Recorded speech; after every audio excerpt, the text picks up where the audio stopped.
ये कहते हैं कि बातचीत के दरवाजे हमेशा खुले होते हैं, लेकिन क्या यहां पर इस स्थिति में जब ये कहा जा रहा है अगले 24 घंटे बहुत ज्यादा अहम होने वाले हैं, अभी भी कोई गुंजाइश है? जो बात भारत कह रहा है कि कूटनीतिक लिहाज से इस मसले का समाधान हो, बातचीत के जरिए समाधान हो, कहीं कोई गुंजाइश आपको नजर आ रही है? आप बेहतर समझा सकते हैं सर।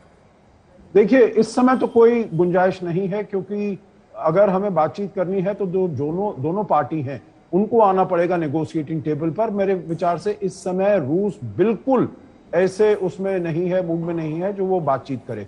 उसने यहाँ पर ऑफेंसिव लॉन्च कर दिया है और वो उसका ये गंतव्य है, उसका ये ऑब्जेक्टिव है। जो यहाँ की जो सरकार है कीव में, जो जिसका झुकाव पश्चिम की तरफ है, जिसका झुकाव नेटो की तरफ है, यूरोपियन यूनियन का वो मेंबर बनना चाहता है, जो उसको वहां से वो हटाए, उसको वहां से वो खत्म करे और अपने मनपसंद कोई वहां पर राष्ट्रपति वहां पर लाया जाए, जिससे कि वो रूस के जो हित हैं उनको वो प्रोटेक्ट कर सके, रूस की तरफ उसका लगाव हो।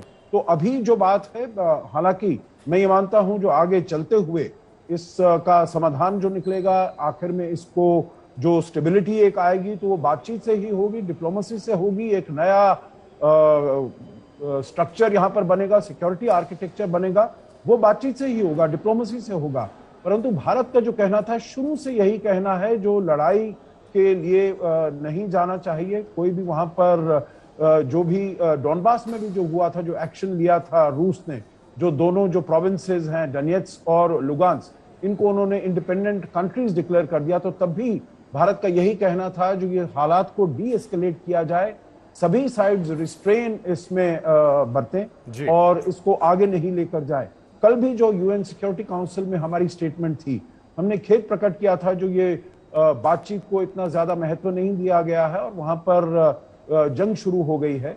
परंतु फिर भी हमने कहा जो और अभी जो कल रात को बातचीत हुई है प्रधानमंत्री मोदी की और राष्ट्रपति पुतिन की, उसमें भी यही कहा गया होगा जो जरूर आप इसको जो जंग है इसको रोकिए। पर मेरे विचार से ये एक कदम जो उठाया है, जिसे कहा जाता है ना, पुतिन ने he has cross the Rubicon, अब उन्होंने ये वाला डिसीजन ले लिया है, निर्णय ले लिया है। अब इसको ये तोड़ तक ही लेकर जाएंगे, जब तक कि वहां पर कितनी भी देर लग जाए। हम सुन रहे थे जो कीव कल रात को ही गिर जाएगा, आज सुबह गिर जाएगा, परंतु ये देखकर ये जो इंफॉर्मेशन आ रही है, जो कीव बिल्कुल यूक्रेन, उसकी जो सेना है बिल्कुल सामने खड़ी है रूस के और उसको नहीं आगे बढ़ने दे रही है, ये एक नया पड़ाव है इसमें।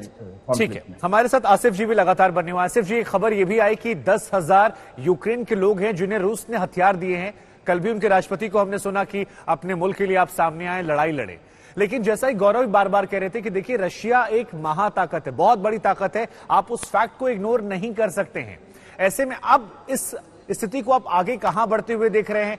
ऑप्शंस क्या कोई बच रहा है यहां यूक्रेन के पास, जब मदद बाहर से नहीं मिल सकती है? और ये जो खबरें आ रही है कि यूक्रेन ने रिटेलिएट किया है बड़ी तादाद में, इस इंफॉर्मेशन मिस इंफॉर्मेशन को आप कैसे देख रहे हैं, क्योंकि आप बेहतर समझा सकते हैं। शुभंकर भाई, सबसे पहले मैं बताऊं कि कल जब ये देर रात की बात है, हमने कई मीडिया रिपोर्ट्स को देखा और सुन रहे थे, तो ऐसा लग रहा था कि कोई रेजिस्टेंस है ही नहीं, बल्कि ज़ेलेंस्की कहाँ है ये भी नहीं पता चल पा रहा था। और ऐसा लग रहा था कि अब पूरी तरह से रूस की सेना कीव के ऊपर जाके बस सुबह तक या दोपहर तक उनका पूरा कब्जा हो जाएगा। गौरव भाई ने बड़ी अच्छी वहाँ से खबरें दी हैं और रिपोर्ट करी है। मैं तो पहले आशा करूँगा कि वो पूरी तरह से सेफ रहें और वहाँ बहुत अच्छी तरह से वापस अपने मुल्क भी आएँ। अब जब आप कह रहे हैं कि वहाँ की ज़ेलेंस्की ने और यूक्रेन की सरकार ने वहाँ 10,000 अपने सिटीजन्स को हथियार दिए हैं, तो उनके पास क्या ऑप्शन है? कोई ऑप्शन अभी है नहीं, क्योंकि अभी आपने उससे पहले वाले सवाल में जो कहा था कि एस्केप गोट वाली बात, कि बलि का बकरा बनाने वाली बात, तो कहीं ना कहीं वो इस्तेमाल तो हुए हैं। और आप देखें कि वो पूरी एक उम्मीद थी ज़ेलेंस्की को भी, और ये कि उनको अमेरिका से, जो बाइडेन से, नेटो से और हर जगह से मिलिट्रली कुछ सपोर्ट मिलेगा। अब देखिए, इकोनॉमिक सैंक्शंस और वो सब चीजें तो अपनी जगह है, वो अब वो भी नहीं करेंगे तो फेस सेविंग कैसे होगी, वो उसका इम्पैक्ट भी बाद में देखने को मिलेगा। लेकिन जब आपको जरूरत होती है तिनके का सहारा भी उस वक्त जो है बहुत काम होता जी। है। अभी जब उनको जरूरत है और वहां पे वो कह रहे हैं कि हमारी फौज वहां नहीं जाएगी, तो इससे बहुत मनोबल जो है ज़ेलेंस्की का और वहां यूक्रेन की सरकार का, या जो लोग भी इस तरह की रेजिलियंस को दिखाना चाहते हैं, उनके लिए एक बहुत ही मनोबल को और डिस्करेज करने वाली बात है। जो थोड़ा अगर उनको और शक्ति जो मिल सकती थी, वो कल की स्पीच के बाद पूरी तरह से डिमोरलाइज हो चुके होंगे। जब ये ऑप्शन जब उनके पास होगा तो वो क्या करेंगे? वो तो अब उनकी जो आम जनता होगी, जी। जो भी ये ख्वाहिश दिखाए, विलिंगनेस दिखाए कि हम आपके साथ खड़े हैं और हम आपको इसमें इस युद्ध में जितनी भी एक कंट्रीब्यूशन एक सिटीजन होने के नाते दे सकते हैं, देंगे,